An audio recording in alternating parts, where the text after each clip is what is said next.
Baik, kemudian ada lingkungan fisik literasi. Jadi yang pertama itu sudut baca di setiap kelas yaitu jadi nyaman, menarik, dan terjangkau. Kemudian ada pojok baca di setiap area sekolah yaitu ada koridor, kantin, dan taman. Kemudian yang ketiga ada poster inspiratif dan kutipan motivasi literasi. Dan yang terakhir ada penamat penataan visual yang mendorong rasa ingin tahu.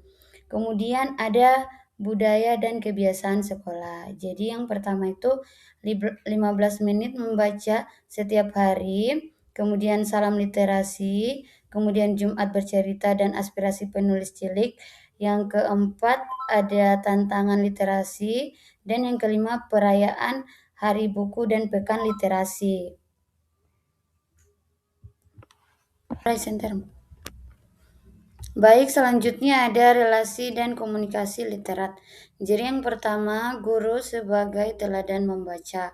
Kemudian bahasa positif tentang buku dan membaca. Kemudian diskusi buku, beda cerita, dan berbagi rekomendasi. Kemudian keempat ada komunikasi literasi guru, siswa, dan orang tua. Kemudian yang kelima, menggunakan komunikasi visual seperti papan, ide, dan kuet harian. Nah, berikutnya ada kebijakan dan aturan pendukung. Jadi yang pertama itu kebijakan sekolah literat, kemudian integrasi literasi dalam semua mata pelajaran, kemudian penghargaan non-akademik berbasis literasi, dan partisipasi orang tua dalam program literasi.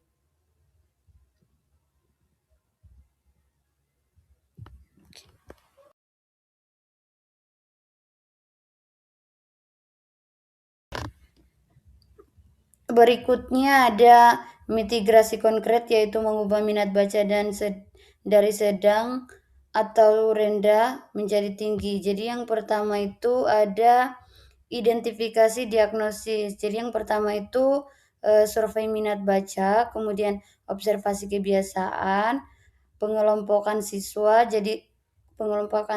rendah, sedang, dan tinggi.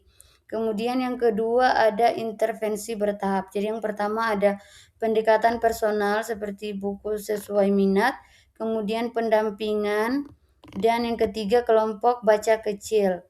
Nah, berikutnya ada strategi menarik. Jadi strategi menarik yang pertama itu ada gamifikasi, kemudian ada book talk, dan yang ketiga ada reading challenge. Kemudian berikutnya ada penguatan positif. Jadi yang pertama itu apresiasi kemajuan, bukan hanya hasil. Kemudian ada sertifikat pembaca hebat dan pamer karya dan rekomendasi buku favorit. Kemudian yang kelima ada kolaborasi ekosistem. Jadi yang pertama melibatkan orang tua, kemudian kerjasama perpustakaan atau komunitas, dan kegiatan literasi luar. Lalu datang ke yang ini. Baik, selanjutnya ada tema program unggulan literasi sekolah. Jadi yang pertama itu ada Sabtu bercerita, yaitu sahabat buku cerita, di mana siswa bergiliran bercerita atau membaca cerita favorit. Kemudian ada pohon buku harapan. Jadi di mana siswa menuliskan judul buku yang ingin dibaca lalu dipanen saat sudah dibaca. Kemudian ada ekspedisi 1000 buku, yaitu gerakan mengumpulkan, membaca, dan merekomendasikan 1000 buku dalam setahun. Kemudian ada karya kita dunia cerita, di mana siswa menulis dan menerbitkan buku mini kelas. Dan yang terakhir ada pasar buku mini, yaitu siswa menukar atau menjual buku bekas berkualitas, belajar berbagi, dan menghargai buku.